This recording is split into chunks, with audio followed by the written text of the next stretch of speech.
Bien, buenas noches, tengan todos los radioescuchas, todos aquellos que han sintonizado su emisora en esta hora. Verdaderamente que es una gran bendición, una gran responsabilidad una vez más, cada domingo estar aquí frente a ustedes, en estos micrófonos, porque no es el que quiera el que corra, sino es Dios que tenga misericordia, siempre lo repito. Es así que vamos a continuar con estos preciosos estudios del libro Apocalipsis. Ahora estamos ubicados en la carta a la iglesia de Filadelfia, la iglesia del amor fraternal. Nos montamos aquí en la carreta y vamos a trasladarnos ahora a 48 kilómetros al sureste de Sardes y vamos a pararnos en la ciudad de Filadelfia, la ciudad del amor fraternal. Es una de las cartas más hermosas a la cual escribe el Señor en este libro, una carta llena de elogios, de alabanzas, que es la única iglesia junto con Esmirna que el Señor no le reprocha nada, ninguna actitud en cuanto a la doctrina, en cuanto a las obras. De hecho, puede leerse en conjunto la carta de la iglesia en Filadelfia junto con la de Esmirna. Es así como rápidamente yo los voy a estar invitando a que se ubiquen en el capítulo 3, versículo 7. Capítulo 3, versículo 7 del libro Apocalipsis. Vamos a ubicarnos ahora en lo que es la iglesia en Filadelfia, la carta que le escribe el Señor al ángel, al pastor, al ministro, a los líderes, al concilio encargado de bajar esta información a la congregación. Y dice de la siguiente manera: en el nombre del Padre, del Hijo y con la dirección del Espíritu Santo. Apocalipsis capítulo 3, verso 7 en adelante. Escribe el ángel de la iglesia en Filadelfia: esto dice el santo, el verdadero, el que tiene la llave de David, el que abre y ninguno cierra, y cierra y ninguno abre. Yo conozco tus obras. He aquí he puesto delante de ti una puerta abierta, la cual nadie puede cerrar, porque aunque tienes poca fuerza, has guardado mi palabra y no has negado mi nombre. He aquí yo entrego en la sinagoga de Satanás a los que se dicen ser judíos y no lo son, sino que mienten. He aquí yo haré que vengan y se postren a tus pies y reconozcan que yo te he amado. Por cuanto has guardado la palabra de mi paciencia, yo también te guardaré de la hora y de la prueba que ha de venir sobre el mundo entero para probar a los que moran sobre la tierra. He aquí yo vengo pronto, retén lo que tienes, para que ninguno tome tu corona. Al que venciere yo lo haré columna en el templo de mi Dios y nunca más saldrá de allí. Y escribiré sobre él el nombre de mi Dios y el nombre de la ciudad de mi Dios, la nueva Jerusalén, la cual desciende del cielo de mi Dios, y mi nombre nuevo. El que tiene oído oiga lo que el Espíritu dice a las iglesias. Gloria a Dios. Bien, le decía que es una de las cartas más hermosas que ni siquiera el apóstol Pablo en sus epístolas se encontró con una iglesia de estas características, como la iglesia del amor, la iglesia de Filadelfia, la cual significa amor fraternal o amor de hermano.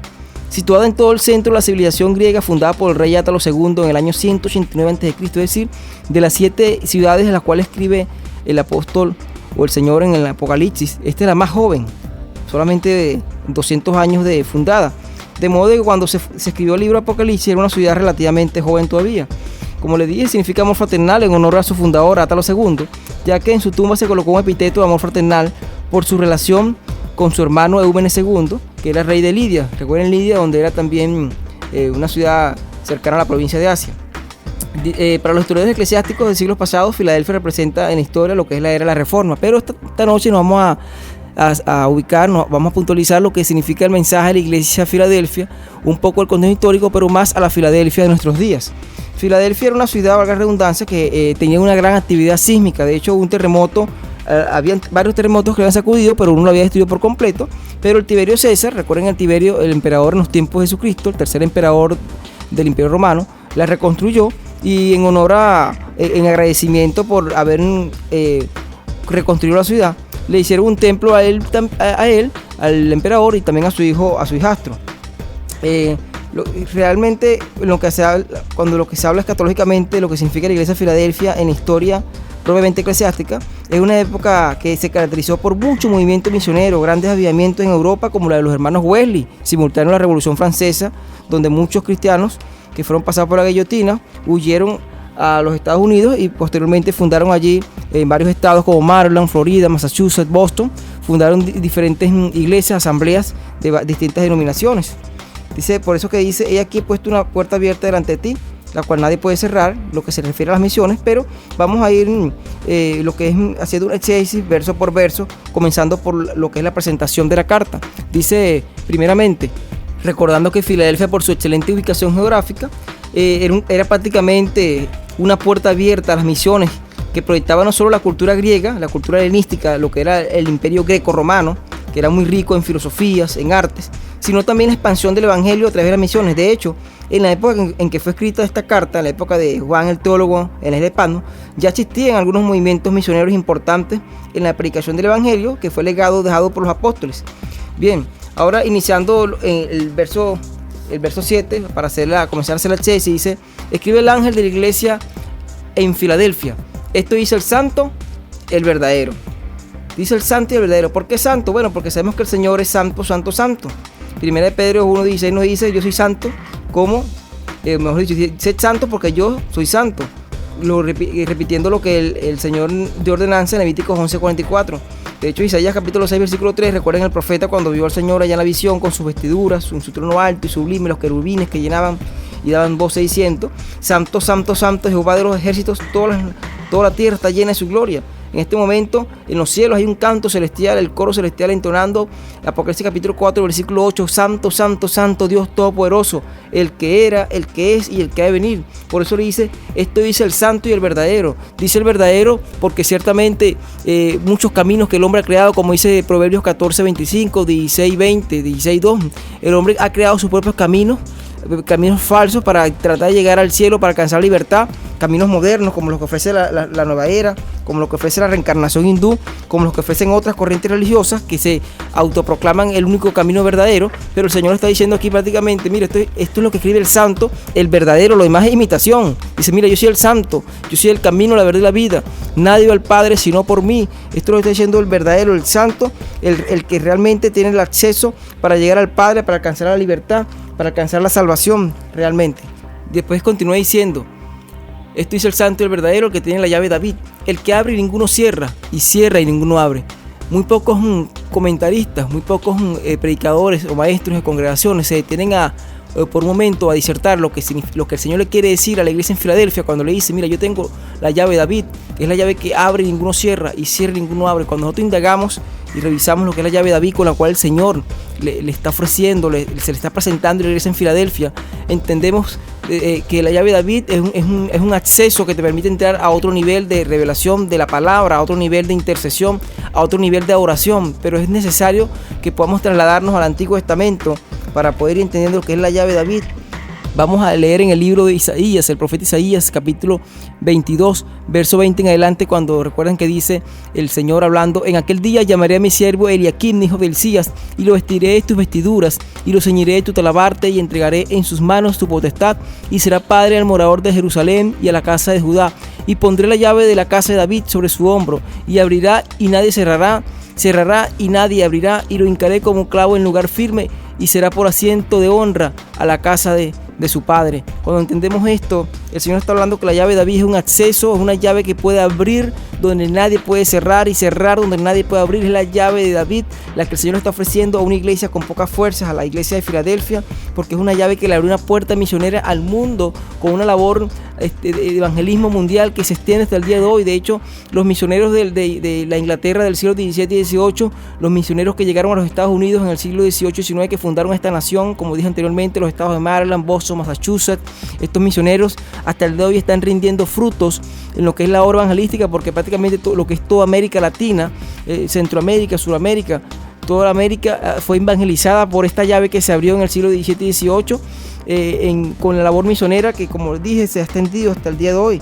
Por eso es que es la llave de David. Pero profundizando un poco más en lo que es el significado de este misterio para muchas personas, lo que es la llave de David, entienda que David, como salmista, como adorador, el dulce cantor de Israel, como también lo llama la Escritura, él pudo entender algo que ningún mortal antes de que Cristo bajara a la cruz del Calvario, antes de que el velo fuera rasgado, había entendido perfectamente. Y es que él entendió que a través de la oración y de la alabanza, él tenía acceso directamente al trono de la gracia del Señor, que habla Hebreos 4:16. Recuerden que antes de Cristo bajar había un velo que separaba, de la presencia del Señor, solamente en el tabernáculo, cuando descendía la gloria, así como cuando Moisés inauguró el tabernáculo allá en Hechos 40:34, o Salomón allá en 2 Crónicas capítulo 7, después de haber hecho la oración, inauguró el templo a Jehová, que descendió la gloria, la Shekinah de Jehová en ese momento. El cantor David, él sabía como adorador que a través de la oración, que a través de la alabanza, él tenía acceso directo, él tenía un acceso a donde la ley no le permitía. Por eso es que vemos como David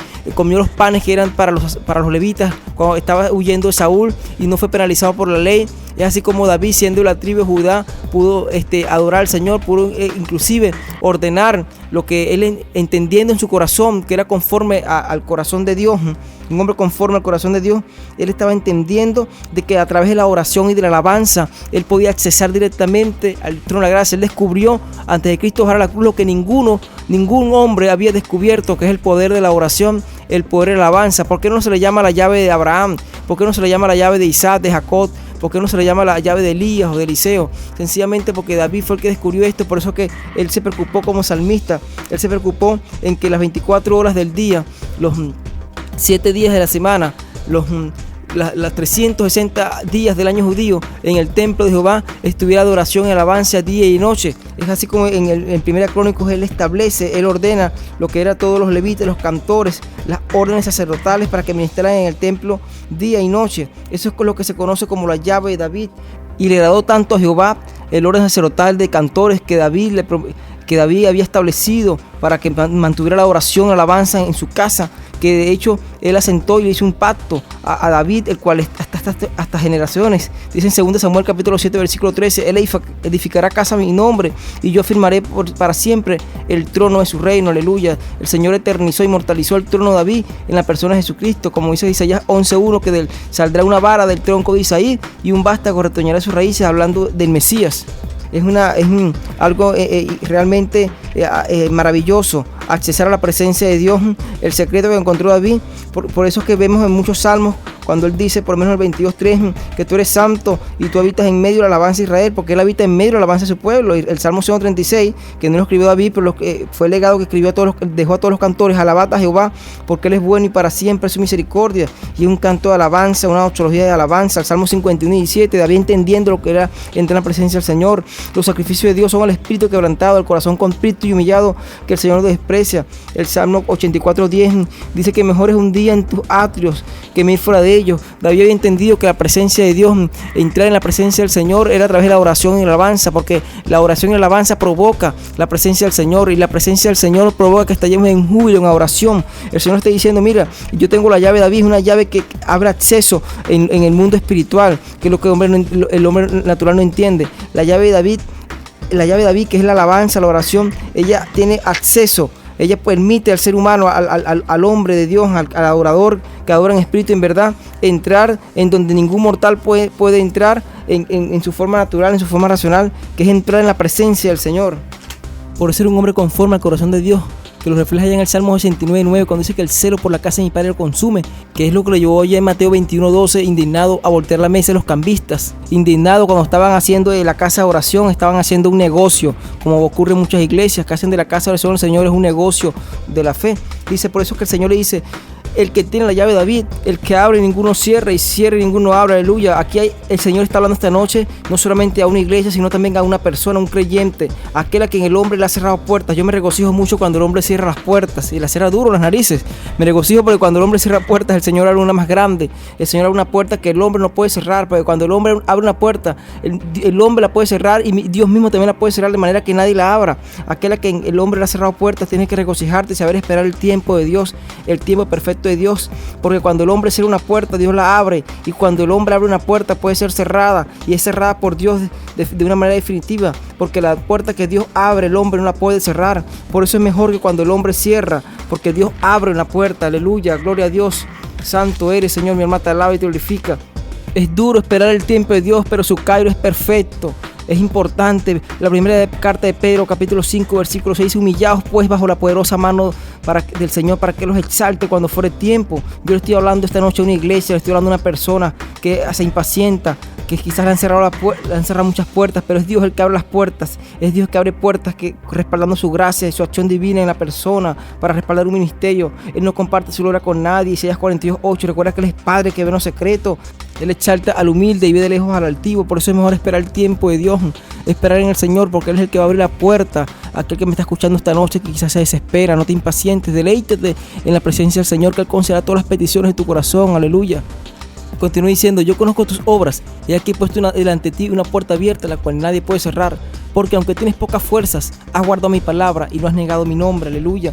Sabes, a la iglesia de Filadelfia, esta carta se puede leer en conjunto con la iglesia de Esmirna. La iglesia de Esmirna era una iglesia que era de humilde condición. Cuando el Señor le dice allá cuando le escribe la carta: yo conozco tu tribulación y tu pobreza, pero tú eres rico. Igualmente la iglesia de Filadelfia tenía pocas fuerzas, quizás tenía poco poder económico, algo que se parecía mucho a Esmirna, allá en Apocalipsis 2:9. En el contexto de Esmirna y Filadelfia era muy similar, porque había, así como había judíos que arengaban para que persiguieran a los cristianos de Esmirna, también aquí en Filadelfia, como leeremos más adelante, habían judíos o unos que se decían ser judíos que apoyaban las persecuciones contra los cristianos. Y aunque tiene pocas fuerzas, era una iglesia pequeña en cuanto a su membresía, de hecho pequeña en cuanto a su infraestructura, como lo demuestran los hallazgos arqueológicos allá en Asia, en la antigua Asia Menor. Era una iglesia que quizás tenía poca fuerza en lo económico, pero había guardado la palabra del Señor y no había negado su fe.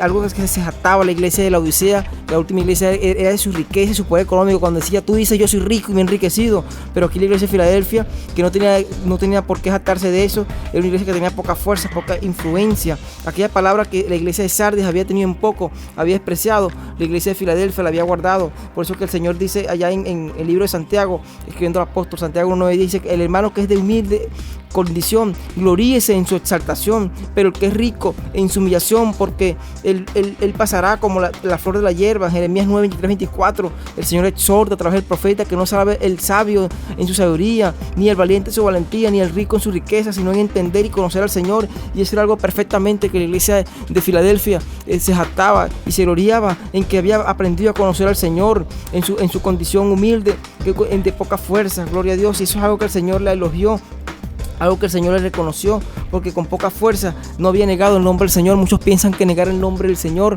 que es decir que no somos cristianos. Cuando nos pregunten, nada más, no, se puede negar el nombre del Señor de muchas maneras. Cuando predicamos doctrinas distintas a lo que enseña la Biblia, la doctrina apostólica, lo que enseñó el Señor, estamos negando el nombre del Señor. Eso es negar la doctrina, negar a Cristo. Dice, había guardado su palabra.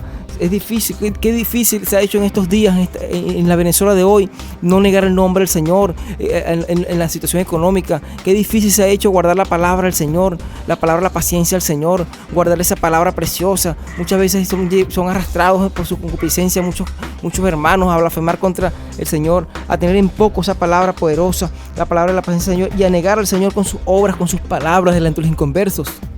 Ahí es verdaderamente donde se prueba la presencia de los santos, de los cristianos, cuando confesamos al Señor y guardamos su palabra a pesar de las vicisitudes. En la Filadelfia histórica, ciertamente, así como la iglesia atravesó muchas etapas donde el racionalismo, la ciencia, el ateísmo, en situaciones similares a la de hoy en día, guardar la palabra del Señor ha sido de valentía. Ahí es donde verdaderamente los valientes arrebatan el reino de los cielos.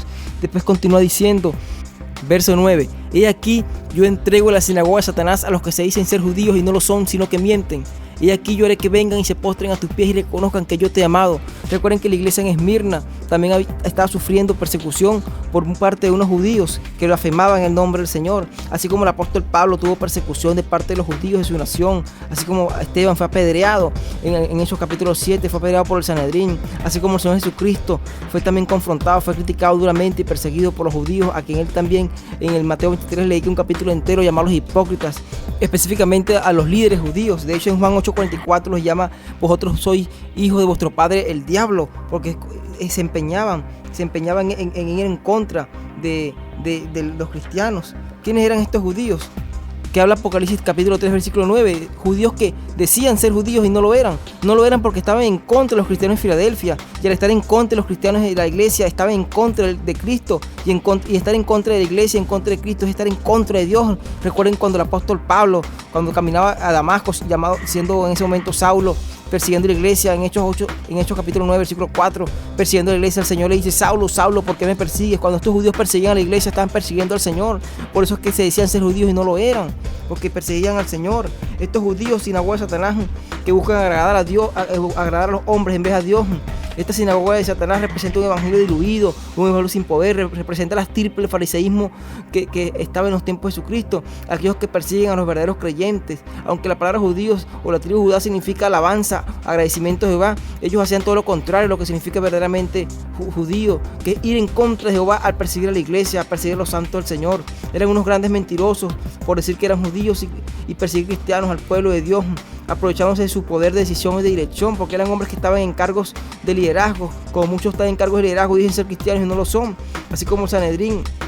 que persiguió a Pablo, a Esteban, al Señor Jesucristo, persiguió a la iglesia de Esmirna, también persiguió a la iglesia en Filadelfia. Ellos hacían lo contrario a lo que verdaderamente significaba ser un judío.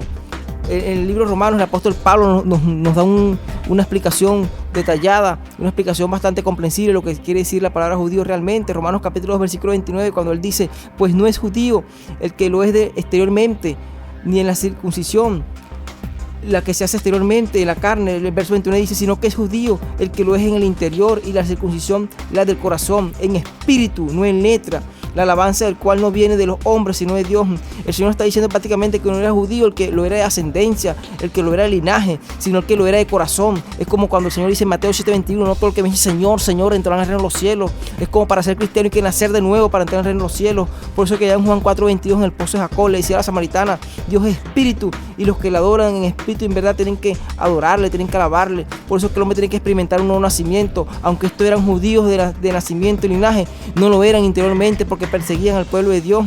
Isaías 29:13, el Señor recuerda lo que representaban estas estirpes de judíos, cuando decía que este pueblo de labios me honra, pero su corazón está lejos de mí. Hay muchos judíos por ascendencia, por linaje, pero no han nacido espiritualmente. ¿Sabes? El 90% de los judíos que viven actualmente en el Estado de Israel no creen en el Señor, no creen en Jesucristo. Son judíos laicos, ortodoxos. Inclusive en Israel ha crecido de manera vertiginosa y alarmante el ateísmo, el homosexualismo allá en el Medio Oriente, a pesar de ser el pueblo escogido de Dios.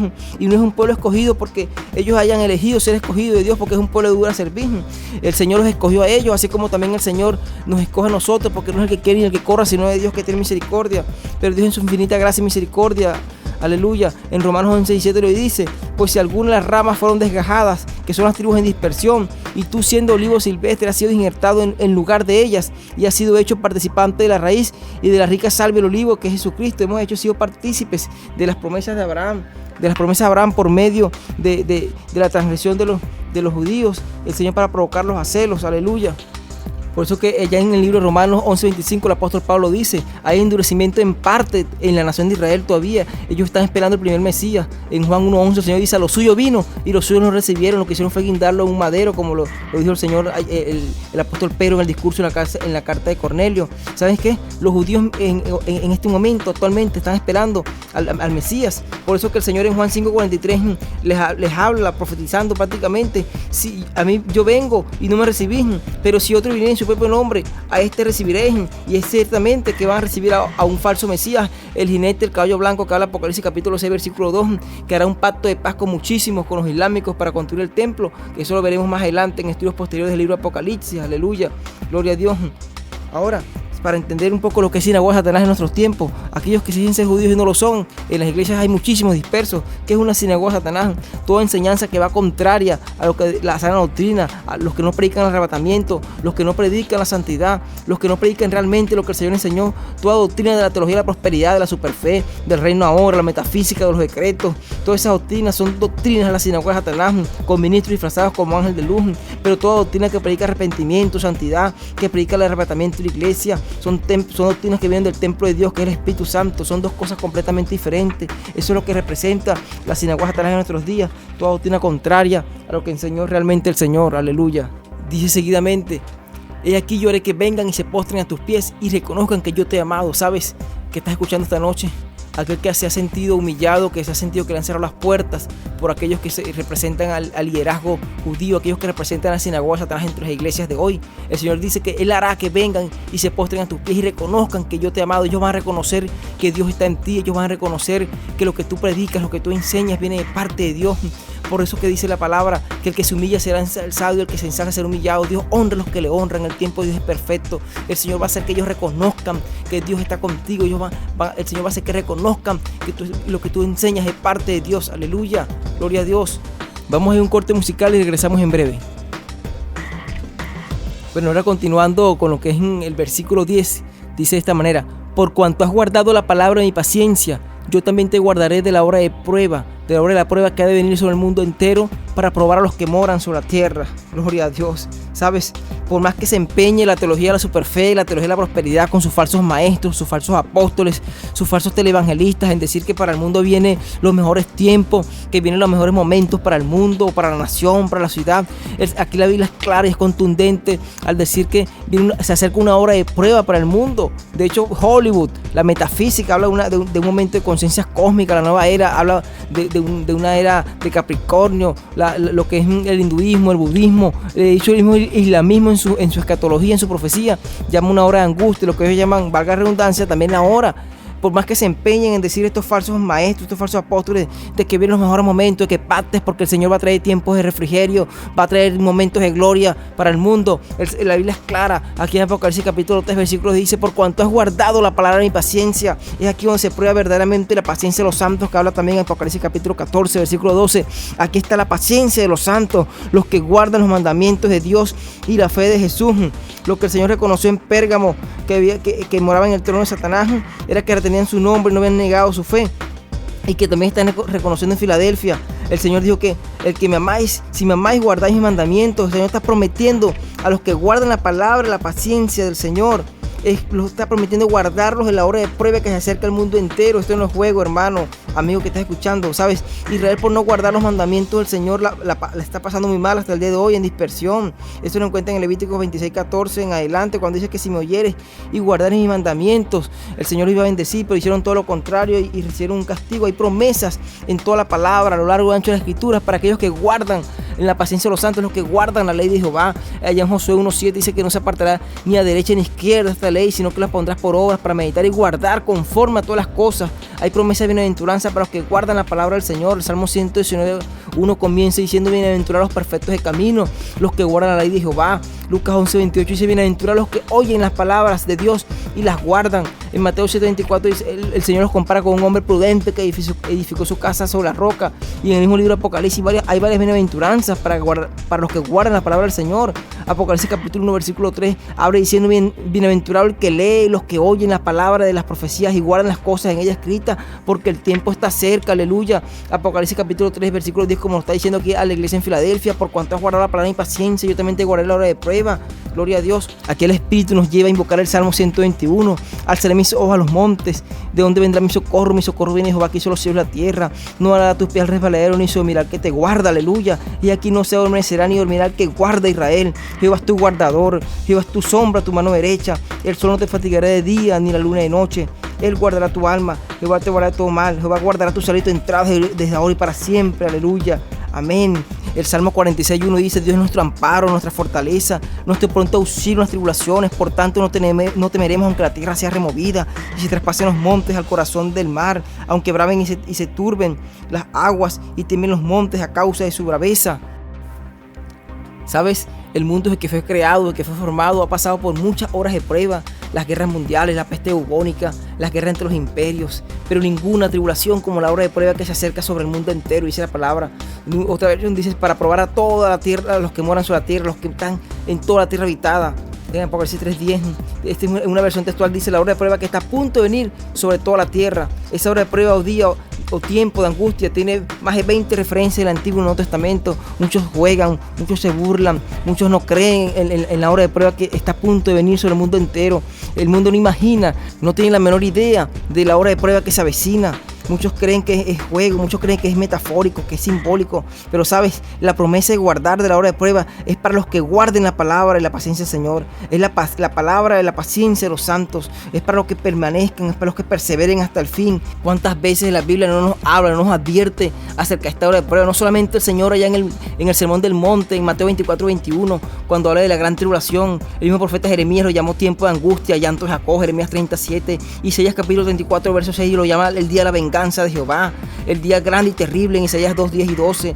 Daniel en varios pasajes lo llama la semana 70, el tiempo de angustia, cual nunca fue, el tiempo del fin. Sofonías 1:14 lo llama el día de la amarga voz de Jehová.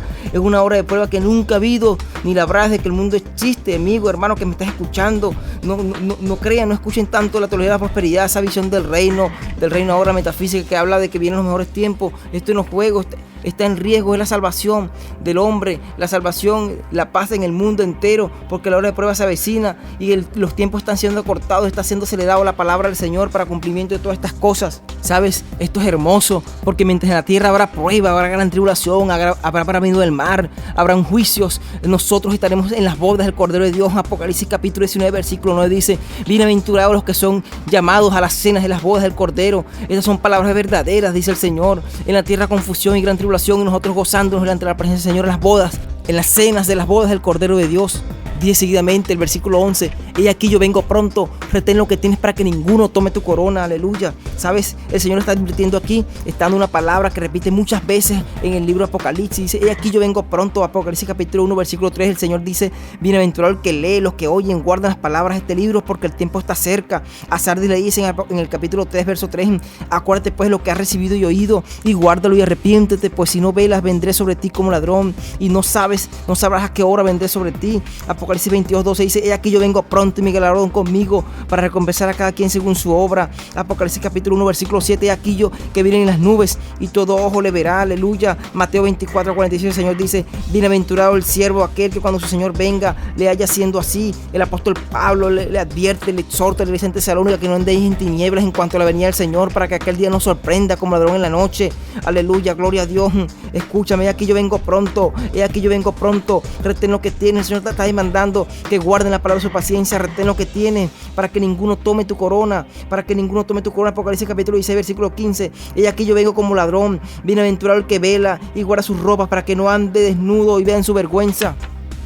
Retén lo que tienes para que ninguno tome tu corona. ¿Cuál corona? ¿Sabes? El Señor ha prometido una corona a todos los que aman su venida. El apóstol Pablo dijo antes de ser decapitado en Villa Ostia, cuando se despedía en la carta de Timoteo, según Timoteo capítulo 4, versículo 7: porque ya yo estoy para ser sacrificado y el tiempo en mi partida está cercano. He peleado la buena batalla, he acabado la carrera, he guardado la fe. Por lo demás me está guardada la corona de justicia, aleluya, la cual me dará el Señor justo, no solamente a mí, sino también a todos los que aman su venida. En Apocalipsis 2:10 el Señor le dice a la iglesia en Esmirna, que estaba siendo perseguida hasta la muerte, dice: sé fiel hasta la muerte y yo te haré la corona de vida. El salmista 103:34: bendice alma mía Jehová y no olvides ninguno de sus beneficios. Él es quien perdona todas tus iniquidades, el que sana todas tus dolencias, el que rescata el hoyo de tu vida, el que te corona de favores y de misericordias. Aleluya. ¿Qué puede ser la corona? La corona es la vida eterna, la corona es la salvación. Retén lo que tienes para que ninguno te tome tu corona. ¿Sabes qué? Aquí ninguno es el diablo que quiere arrebatar la salvación, el diablo que quiere poner tropiezos para que no perseveren hasta el fin. Apocalipsis 11, el mismo mensaje que le dice en Hebreos 2:3 el escritor a la iglesia, dice que no descuidemos la salvación, no descuides tu salvación. Filipenses 2:12: ocupados en vuestra salvación con temor y temblor. Lucas 13:23-24, un pasaje cuando el Señor le pregunta quiénes entrarán al reino de los cielos. El Señor le dice: esforzaos a entrar por la puerta estrecha, porque muchos procurarán entrar, pero pocos lo lograrán, porque muchos son los llamados y pocos los escogidos. Mateo 22:14 lo dijo el Señor. Aleluya. Filipenses 3:12: no que yo lo haya alcanzado, decía el apóstol Pablo, ni que yo sea perfecto, sino que yo prosigo por a ver si logro asirme aquello por lo cual también he sido llamado, he sido por Jesús. Prosigo al blanco. Habla de la corona. La corona no es la corona que entregaban en los festivales romanos, en los festivales paganos. Está hablando de la corona de vida eterna. Mantengámonos firmes sin fluctuar en la profesión de nuestra esperanza. Habla de los escritores de Hebreos capítulo 10, verso 23. El apóstol Pablo lo comparaba con una carrera, con una profesión, con una lucha. En 1 Corintios 9:24, un pasaje muy conocido: no sabéis que los que corren en el estadio, todos la verdad corren, pero uno solo se lleva el premio. Corren de tal manera que obtengáis aquel que lucha no se abstiene de todos ellos, la verdad, para recibir una corona corruptible, pero nosotros una corona incorruptible, que es la vida eterna, que es la salvación. Así que de esta manera no corro como a la aventura, no como aquel que golpea el viento, el golpea el aire, sino que golpeo mi cuerpo y lo pongo en servidumbre. No vaya a ser que, habiendo sido yo predicador de la palabra, ministro, apóstol, enviado del evangelio, venga a ser eliminado. Oh Señor, y toca los corazones. Retén lo que tienes para que ninguno tome tu corona. Dice el verso 12: al que venciere, yo lo haré columna en el templo de mi Dios y nunca más saldrá de allí. Gloria a Dios. ¿Sabes? Columna en el templo de Dios.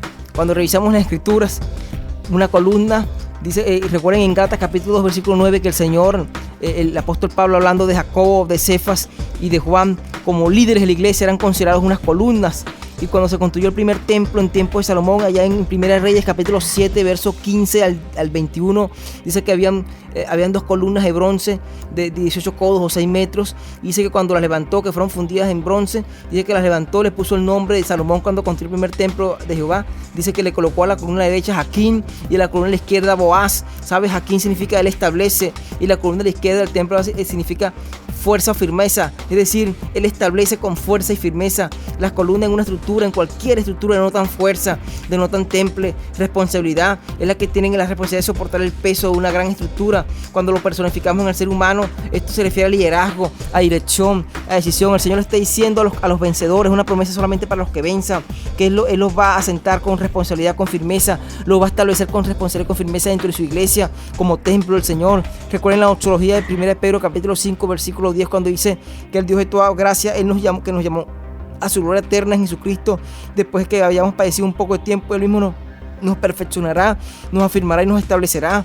El Señor está hablando aquí con una promesa de que los vencedores van a ser establecidos, van a ser afirmados, y lo mejor es que vamos a ser presentados delante del Señor con alegría, como dice Judas 25, aleluya.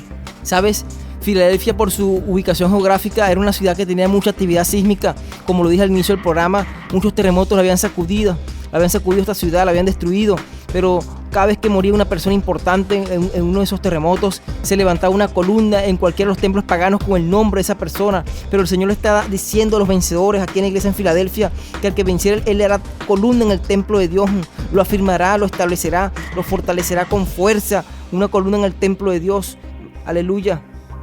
El salmista decía: y en la casa de Jehová moraré por largos días. El Señor nos va a hacer templo en la casa de Jehová, donde la presencia es mejor, un día en su presencia es mejor que 1000 fuera de ellas. Columna en el templo de Dios, aleluya, gloria a Dios. Dice seguidamente: y escribiré sobre él el nombre de mi Dios y el nombre de la ciudad de mi Dios, la nueva Jerusalén, la cual desciende del cielo de mi Dios, y mi nombre nuevo, gloria a Dios, aleluya.